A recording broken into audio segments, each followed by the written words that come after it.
हरिओम, जय श्री राम, जय बद्र केदार।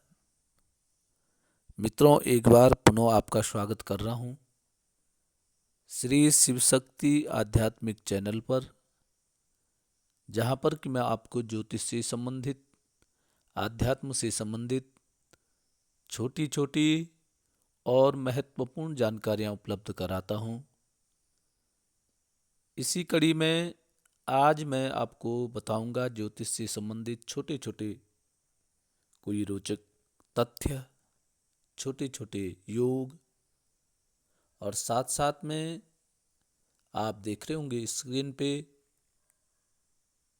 कुंडली के जो भाव होते हैं, किस भाव से किस विषय के बारे में विचार किया जाता है, उसके बारे में भी आपको मैं सूक्ष्म जानकारी दूंगा। वीडियो प्रारंभ करने से पहले आपसे निवेदन, यदि आपने अभी तक चैनल को सब्सक्राइब नहीं किया है तो प्लीज़ चैनल को सब्सक्राइब अवश्य करें, वीडियो को अंत तक देखें और लाइक करें, कमेंट करें और अन्य लोग भी इसका लाभ उठा सकें, इसके लिए शेयर भी करें। तो सबसे पहले मैं भावों के बारे में आपको जानकारी दूंगा। किस भाव से जीवन के किस विषय के बारे में वार्तालाप करते हैं या निर्णय लेते हैं। तो सबसे पहले प्रथम भाव आप देख रहे हैं कि इससे शरीर के बारे में, जातक का शरीर कैसा होगा, चरित्र के बारे में, रंग रूप के बारे में और मानसिकता और स्वभाव के बारे में विचार किया जाता है कुंडली के प्रथम भाव से। दूसरे भाव से मित्रों धन, परिवार, वाणी और मृत्यु के बारे में जो विचार होता है कुंडली के द्वितीय भाव से होता है। तीसरा भाव जो है पराक्रम का भाव है, मेहनत का भाव है, डर, साहस और छोटे भाई का विचार भी तृतीय भाव से किया जाता है। चौथा भाव है सुख सुविधा का भाव, वाहन, घर, संपत्ति, जमीन और माता का, ये चौथा भाव है। पंचम भाव से ज्ञान, बुद्धि, संतान, प्रेम आदि की जो चर्चा होती है वो कुंडली के पंचम भाव से होती है। छठवां जो भाव होता है वो रोग का है, ऋण का है, शत्रु का है, चिंता का है, लंबी बीमारी, ये छठवें भाव से इसका पता चलता है। और सातवां भाव भी पत्नी का भाव है, व्यापार का भाव है, यात्रा का भाव है और मृत्यु के बारे में भी जानकारी सप्तम भाव से लेते हैं।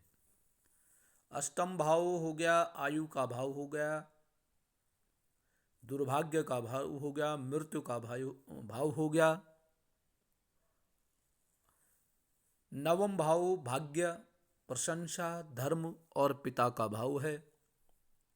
दसम भाव से कर्म, व्यवसाय, पद प्रतिष्ठा, प्रभुत्व और राजकीय सेवा का।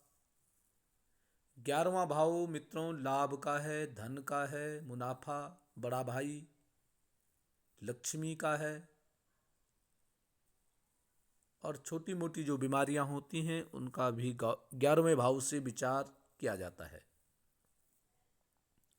12वां भाव व्यय का भाव है, दरिद्रता का भाव है, हानि का भाव है। अरे कोर्ट कचहरी का जो मामला होता है वो भी 12वें भाव से उसका ज्ञान किया जाता है। इसको दुष्ट भाव भी कहते हैं 12वें भाव को। तो ये 12 भाव हैं। इन 12 भाव में से जातक के बारे में निर्णय किया जाता है। अब मैं आपको ज्योतिष से संबंधित छोटी छोटी जानकारियां दूंगा। मित्रों, अगर चौथे भाव में राहु हो, चौथा घर जो है उसमें अगर राहु ग्रह बैठा हुआ है, ऐसे व्यक्ति के मन में हमेशा गलत विचार आते हैं, अशुभ विचार उसके मन में आते हैं। या नकारात्मकता ऐसे व्यक्ति को सदैव ऐसे व्यक्ति के पीछे पड़ी रहती है। यदि वो अच्छा सोचने की कोशिश भी करे, परंतु अंत समय में उसके मन में अशुभ विचार ही आते रहते हैं। चौथा, राहु व्यक्ति को अशुभ विचार सोचने के लिए मजबूर कर देता है। दूसरी बात, अगर किसी व्यक्ति का सूर्य नवम भाव में बैठा है तो ऐसा व्यक्ति संत महात्माओं, धार्मिक स्थान, धार्मिक व्यक्तियों के दर्शन के लिए बहुत अधिक उत्साहित रहता है। अर्थात ऐसे व्यक्ति को संत महात्माओं, धार्मिक, आध्यात्मिक ऐसे पुरुषों के दर्शन करने में आनंद की अनुभूति होती है। यदि किसी जातक की कुंडली में केतु अगर 6वें या 11वें भाव में है तो व्यक्ति चाहे नौकरी में बहुत ही अच्छे पद में क्यों न हो, फिर भी उसे नौकरी करना अजीब सा लगता है, नौकरी में उसका मन नहीं लगता है, जिस व्यक्ति के केतु 6वें या 11वें भाव में विराजमान है। अगला है मित्रों, जातक का लग्नेश यदि तृतीय भाव में बैठा है तो वह जीवन में जो भी प्राप्त करेगा वह सब अपने पुरुषार्थ से प्राप्त करेगा। अर्थात लग्नेश यदि तृतीय भाव में बैठा हुआ है तो ऐसा व्यक्ति अपने मेहनत से, अपने ही द्वारा धन, मान, सम्मान, पद, प्रतिष्ठा आदि प्राप्त करता है। मित्रों, राहु अगर 8वें भाव में बैठा है तो ऐसा व्यक्ति बहुत चतुर होता है, चालाक होता है। ऐसे व्यक्ति से हमेशा सतर्क रहने की आवश्यकता होती है। अगर व्यक्ति की कुंडली में द्वितीय भाव में मंगल बैठा हो या फिर उसे मंगल देख रहा हो तो ऐसा व्यक्ति खाने का बहुत शौकीन होता है। द्वितीय भाव में मंगल या द्वितीय भाव को मंगल की दृष्टि कहीं से पड़ रही है तो ऐसे व्यक्ति को खाने का बहुत शौक होता है। खाना ऐसा व्यक्ति बड़ा सोच समझ करके और बड़ी शुद्धता से ऐसा व्यक्ति भोजन का प्रेमी होता है। तो मित्रों, ये सूक्ष्म जानकारियाँ मैंने आपको ज्योतिष से संबंधित आपको प्रस्तुत की है।